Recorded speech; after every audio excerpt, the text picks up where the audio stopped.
Assalamualaikum everyone. Welcome to my channel. My name is Mariam. On this channel I will be sharing easy to understand lecture on various maths topics, tips for students and guidance for exam preparation. In today's video we are going to learn about set in mathematics. So let's get started. So our today's topic is set. In mathematics, a set is a well-defined collection of distinct objects called elements or members.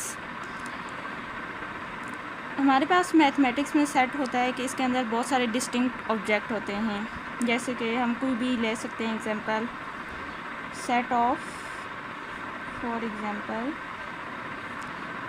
Set of vowels in alphabet. We can say V is equal to A, E, I, O, U. This can be set, different can be set. We can say A is equal to 1, 2, 3, 4, 5, 6. ये भी हमारे पास set है. इसके अलावा set की हमारे पास कौन कौन सी प्रॉपर्टीज़ होती हैं. A set is usually represent by curly brackets, जैसे कि हमने देखा कि यहाँ पर कर्ली ब्रैकेट्स से हमने इसे डिनोट किया. Elements in set are not repeated. Elements इस तरह के, जिस तरह अब हमारे पास ये 1, 2, 3, 4, 5, 6 हैं, तो ये सारे हमारे पास क्या हैं, एलिमेंट्स हैं. तो हम कोई भी एक ही एलिमेंट्स को 2 दफ़ा नहीं लिखेंगे, हम एक एलिमेंट को रिपीट नहीं करेंगे. जैसे कि लेट हमने एक सेट लिया this 1, 2, 3, 2, this will be wrong. Okay, तो ये होगा कि जब हम इसमें से एक 2 को लिखेंगे और एक 2 को नहीं लिखेंगे. इसके अलावा आगे हमारे पास the order of element doesn't matter. Element हम किसी भी ऑर्डर में लिखें सेट के अंदर, चाहे हम 1, 2, 3 लिखें, जैसे कि 1, 2, 3, या फिर हम इसे लिखें 2, 1, 3, ये दोनों आपस में क्या हो जाएंगे, सेम हो जाएंगे. A equals to B. तो इन दोनों में कोई डिफरेंस नहीं है, तो ऑर्डर हमारे पास मैटर नहीं करता. इसके अलावा हमारे पास हम सेट को किस तरह लिख सकते हैं, किन किन फॉर्म में लिख सकते हैं, तो वो हमारे पास होती है रोस्टर फॉर्म और set builder form. Roster form हमारे पास क्या होती है, लिस्टिंग एलिमेंट्स. यानी कि रोस्टर फॉर्म के अंदर हम सिंपल एलिमेंट्स को क्या कर देते हैं, लिख देते हैं. जितनी भी एलिमेंट्स किसी भी सेट के अंदर मौजूद हैं हम उनको सिंपल लिख देते हैं.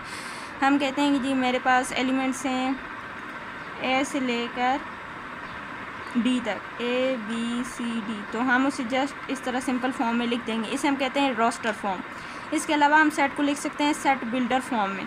जैसे कि हमारे पास एक एग्जांपल है A is equal to X, X is a natural size that X is a natural number less than 10. अब इसको हम किस तरह पढ़ेंगे, A is a set of X such that X is a natural number less than 10. इसे हम इस तरह भी लिख सकते हैं x such that x belongs to natural number which is x is less than or equal to 10. Simple. So 2 form में हम इसे लिख सकते हैं, रोस्टर फॉर्म में और सेट बिल्डर फॉर्म में. उसके बाद हमारे पास आ जाती हैं types of set. Finite set. Finite set has a limited number of elements. Finite नाम से ही आपको पता चल जाना चाहिए कि ये कहीं ना कहीं जाकर रुक जाता है. तो हम इसे किस तरह कह सकते हैं कि ये हमारे पास ऐसे इतने एलिमेंट्स हैं कि जिनको हम गिन सकते हैं. कुछ भी लिख सकते हैं हम 1, 2 से कहाँ तक, 1000 तक, तो इन्हें हम गिन सकते हैं. तो ये हमारे पास हो गया है इनफिनाइट सेट. इसके अलावा जब हम कहते हैं कि infinite set has unlimited elements, यानी कि हमारे पास इतने एलिमेंट्स आ जाते हैं कि जिनको हम गिन भी ना सकें. फॉर एग्जांपल हम कह सकते हैं 1, 2, 3 so on which is natural set. So हम नहीं गिन सकते कि इसके अंदर कितने एलिमेंट्स हैं, तो हम ये कहेंगे कि ये इनफिनाइट सेट. इसके अलावा हमारे पास एक और सेट होता है एम्प्टी सेट या नल सेट कह सकते हैं. इसके अलावा इसे वॉइड सेट भी कहते हैं. हैज़ नो एलिमेंट, इसका सिंबल क्या होता है, या तो 5 होता है और we can say B is equals to this, so it is empty set. उसके बाद हमारे पास आ जाता है singleton set, has exactly one element, जिसके अंदर जस्ट वन एलिमेंट होता है उसे हम कहते हैं singleton set. For example we have this, so this is called singleton set. Subset, a set A is a subset of B. Set A is a subset of B if all elements of A are in B. Notation हमारे पास क्या होगी, A is the subset of B. Set A is a subset of B if all elements of A are in B. तमाम जो A के elements हैं वो B में मौजूद हो। इसकी एग्जांपल हम इस तरह ले सकते हैं, A is 1 2 and B is 1 2 3 4, so 1 2 दोनों मौजूद है B के अंदर, तो हम क्या लिखेंगे, A is the subset of B। और सबसेट की आगे से दो हमारे पास फॉर्म्स होती हैं, प्रॉपर सबसेट और इम्प्रॉपर सबसेट। यहाँ से आगे हमारे पास क्या होता है, प्रॉपर सबसेट और इम्प्रॉपर सबसेट। प्रॉपर सबसेट वो होता है कि जिसके जैसे कि हमारे पास A मौजूद है और A के अंदर 2 एलिमेंट है और B के अंदर 4 हैं, तो 2 हैं और B के अंदर A को छोड़ के और भी मौजूद हैं एलिमेंट्स, तो इसे हम क्या कहेंगे कि हमारे पास क्या है, प्रॉपर सबसेट है।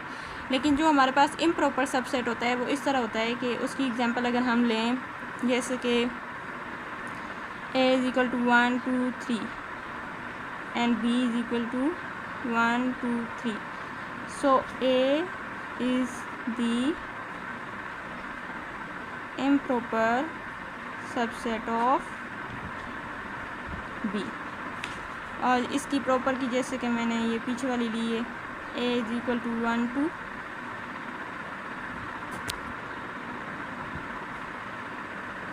and B is equal to 1 2 3 and 4, so A is the proper subset of B। okay, now let's continue. Universal set है इसके बाद हमारी टाइप। यूनिवर्सल सेट क्या होता है, the set that contents all elements under discussion usually denoted by you. हम किस set के बारे में बात कर रहे हैं, यूनिवर्सल सेट वो सेट होता है जैसे कि अगर हम कह रहे हैं कि भाई हम इंटीजर्स में काम कर रहे हैं और इंटीजर्स के अंदर हम सब सेट निकाले जा रहे हैं और इंटीजर्स के अंदर से सेट निकाले जा रहे हैं, तो इंटीजर इटसेल्फ क्या होगा, एक यूनिवर्सल सेट होगा। और यूनिवर्सल सेट अमूमन बिग ही होता है, नेचुरल नंबर या इस टाइप का हो जाता है। ठीक है, तो उम्मीद है आपको समझ आ गई होगी सेट के बारे में। इसमें जो भी आपका कोई क्वेश्चन या कुछ भी क्वेरी, इसके अलावा अगर आप चाहते हैं तो मैं आपको ऑपरेशंस भी बता देती हूँ। जैसे कि हमारे पास ऑपरेशंस होते हैं A यूनियन B, तो ये क्या है, all elements in A and B। ठीक है, A यूनियन B हम ले सकते हैं 1 2 3 union 3 4 5, so it will be 1 2 3 4 5। जितने भी एलिमेंट्स A और B के अंदर मौजूद हैं वो इसमें क्या हो जाएंगे, शामिल हो जाएंगे। इसके अलावा अगर हम A इंटरसेक्शन B की बात करें तो वो आ जाएगा हमारे पास all common elements of A and B। अगर हम इस एग्जांपल्स को लें तो हमारे पास A इंटरसेक्शन B क्या आ जाएगा, इन दोनों में कॉमन हमारे पास क्या है, 1 2 3 3 4 6 में कॉमन हमारे पास क्या है, 3। और इसके अलावा होता है A माइनस B, जिसमें कि जो A में मौजूद हो और B में ना हो वो लिखना होता है। यानी कि A के अंदर जितने भी एलिमेंट्स जो कि B में ना हो, B को A में से निकाल के, तो जब हम B को A में से निकालेंगे, ये A ये B है और B को A में से निकाल दें तो जस्ट 3 है जो इसमें मौजूद है, बाकी 1 2 रह जाएंगे। तो इसमें हमारे पास क्या हो जाएगा, A B इक्वल्स टू 1 और 2, जो B में ना हो और A में हो। इसके अलावा क्या होता है, कॉम्प्लीमेंट होता है। यूनिवर्सल सेट वी कैन से कि हम अगर ले लें इसे नेचुरल, यूनिवर्सल सेट को नेचुरल ले लें, let U is equal to n, तो हमारे पास A प्राइम क्या आएगा कि A को यूनिवर्सल सेट में से निकालो और बाकी जो बचता है वो एक एलिमेंट्स निकाल देंगे हम। 1 2 3 हमने निकाल दिया n में से। पीछे क्या बच गया हमारे पास? Natural number minus 1 2 3। तो हमारे पास क्या आ जाएगा? 4 5 6 so on. I hope you understand my lecture. तो आज का हमारे टॉपिक यही था। अगर आपका कोई भी क्वेश्चन हो किसी भी लिहाज से, आप कोई भी टॉपिक आपको समझ ना आ रहा हो और आप चाहते हैं कि मैं उससे एक्सप्लेन करूं, तो आप मुझे कमेंट बॉक्स में लिख कर भेज दें। इसके अलावा आपको अगर समझ आ रही है मेरे लेक्चर की, तो आप मेरे चैनल को सब्सक्राइब करें और मेरी वीडियोस को लाइक करें। Thank you.